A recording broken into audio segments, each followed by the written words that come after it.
I woke up to a miracle today. Triggers fade as I find my way. No judgment to lead astray.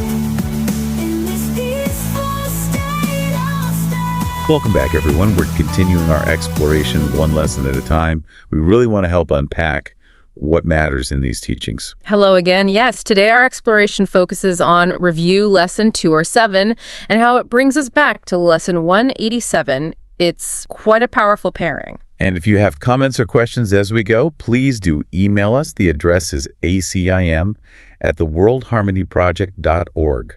You can also find us on TikTok, YouTube, and Instagram. Just search for @theworldharmonyproject.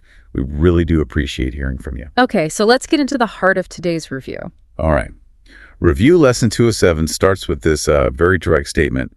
I am not a body. I am free, for I am still as God created me.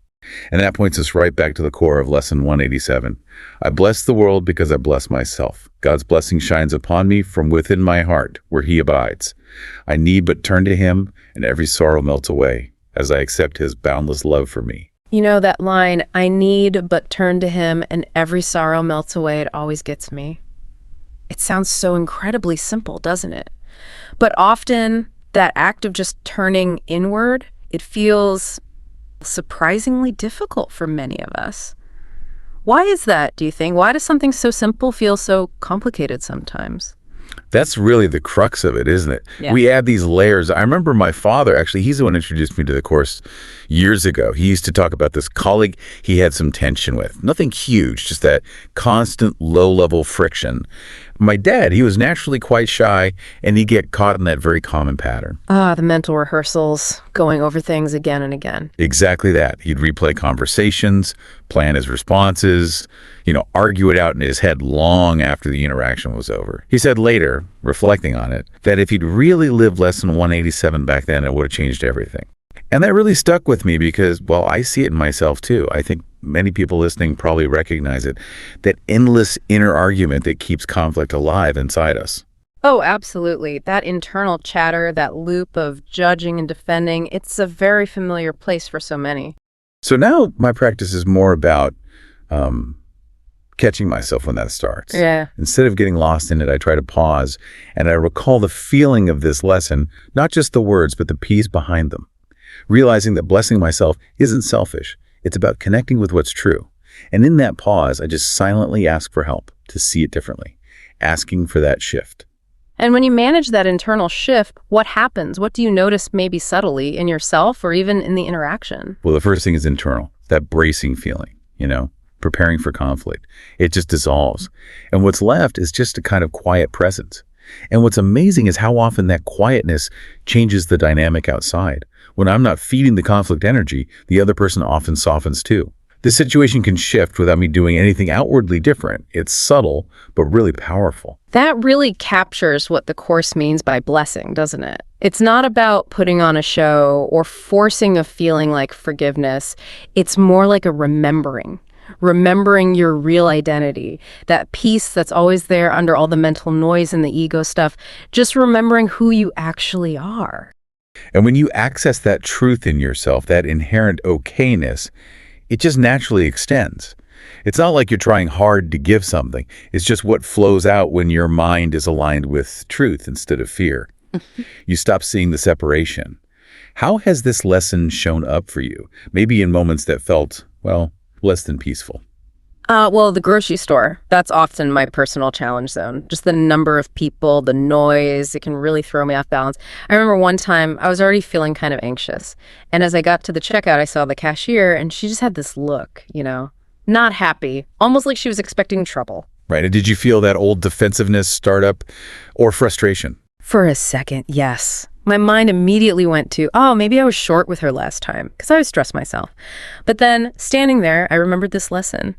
I bless the world because I bless myself. So I took a breath, and instead of fighting the anxiety, I just sort of acknowledged it. Like, okay, anxiety, you're here. No judgment, just noticing. That noticing without judgment, that's huge, isn't it? That's the doorway, really, loosening the ego's grip. It really felt like it. And from that quieter place, I just asked for help, to see it differently.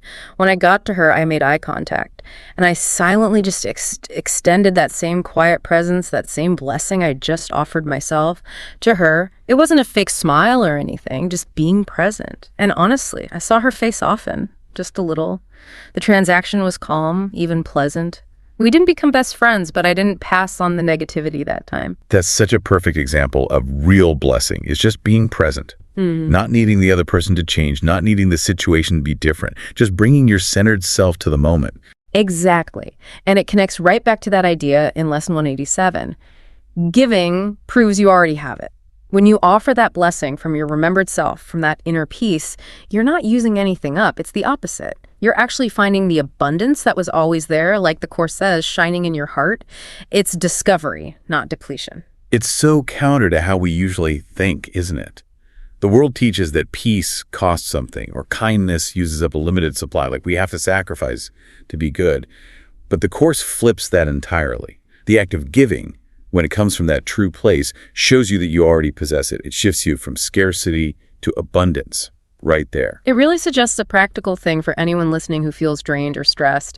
Next time you feel that way, just try offering real presence to someone else. No agenda, not trying to fix them or advise them, just being fully there with them for a moment. And what you often find is that the presence you thought you lacked was right there all along. You were just looking for it outside yourself when it was always inside. So, thinking back since we first explored Lesson 187, has anything new sort of clicked for you? Maybe a deeper understanding of this self-blessing idea, perhaps in different areas of life? Yes, definitely. That idea that giving increases what you possess, while the world thinks it leads to loss. That has really deepened for me, especially regarding my kids. Oh, interesting. How has that shown up? How has your view shifted there? Well, when one of my kids is having a hard time, frustrated or sad or angry, my first instinct is usually to jump in and fix it. Give advice, make the feeling go away. And while advice has its place, I often ended up feeling drained myself, almost like their emotions were contagious, like I was somehow responsible for making them happy, which is frankly exhausting. That's such a common thing for parents, isn't it? Trying to shield them even if it wears us out. It is. But remembering to bless myself first, to connect with that peace inside me first, it lets me step back from that reactive fixing mode. It frees me from feeling like I have to manage their feelings. Instead, I can just be love. Just offer that calm presence. Meet whatever they're feeling without getting swept away by it. It's more about allowing than controlling. And kids are so sensitive to that energy, aren't they? They know when you're centered versus when you're caught up in their storm. Oh, completely. When I can stay grounded, they actually seem to settle more easily. It's like they trust I'm okay, that their big feelings aren't overwhelming me, and that frees them from needing to manage my feelings on top of their own. That awareness has really grown for me. That's a beautiful illustration of how blessing the world starts with blessing yourself. Getting centered first isn't selfish. It's the greatest gift of peace you can offer, especially to your children. It's truly generative. And related to that, Lesson 187 also has that really striking line about sacrifice. Never believe that you can sacrifice. That one always jumps out at me as so against the grain. It really challenges so much of our cultural conditioning, doesn't it? We're taught that love or goodness often involves suffering, that if giving doesn't cost you something, it's somehow less valuable. Right. And of course, it just turns that on its head. It says if giving feels like a sacrifice, like you're losing something or diminishing yourself, then that's not the true giving it's talking about. Real giving, from this view, is always expansive, always revealing. Which doesn't mean you avoid hard things. Life brings challenges. But it means you're not coming from that place of martyrdom, that depleted feeling the world sometimes mistakes for virtue. It's about your inner state, not the outer action. Exactly. It reminds me of that line, "He who understands what giving is must laugh at the idea of sacrifice." It's not a mean laugh, it's the laugh of recognition, realizing how backwards our usual thinking about generosity actually is. We actually received a listener question that touches on something really relatable. The listener asks, "Sometimes I feel more connected to animals and nature than to people. Can blessing the world include that kind of connection, or is it supposed to be directed toward humans?" That's such a great, honest question. Thank you for sending that in. And the Course, well, it meets you right where you are. If connecting with people feels hard sometimes, but you find real ease with animals or in nature, that's not a failing. That's just where the door to peace is already open for you. That's so important. The Course isn't laying down strict rules about what connection has to look like. If you feel peace or harmony, or just that sense of rightness when you're with your pet, or walking in the woods, or watching the clouds, that peace is absolutely real. That is alignment. And that alignment is a blessing. Yes. And when you're in that state, feeling that gentleness, that presence, the Course would say you are right then blessing yourself. And because all minds are joined, that inner peace automatically extends to the world. It doesn't matter if you're consciously thinking about people or not. It just radiates. So you don't need to force yourself into difficult social settings if that feels like a struggle right now. Start where it feels easy. Let that peace deepen in you. As you live more from that space, extending it becomes more natural, less effortful. Not out of obligation, but because it feels true. So for all our listeners who find that connection in nature. We see those beautiful nature TikToks, by the way. Yes. If you're out in nature and want to consciously work with this idea, here's a really simple practice. Step 1. Just notice those moments of ease. Maybe petting your dog, feeling the wind, watching clouds. Really notice that feeling. And right then, just pause. Let that feeling of ease deepen. Let that moment be enough, just as it is, nothing else needed. Step 2. Then silently, you can affirm something like, this peace blesses the world because it comes from truth. Just acknowledge its source. And that's it for extending it. The blessing happens naturally from your state of being. You don't have to do anything more. Step 3. Now gently, bring someone to mind who you sometimes find challenging.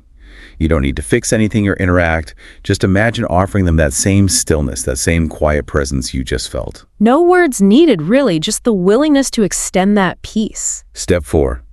And finally, turn that same blessing back to yourself. Silently affirm. I bless myself by remembering what is real.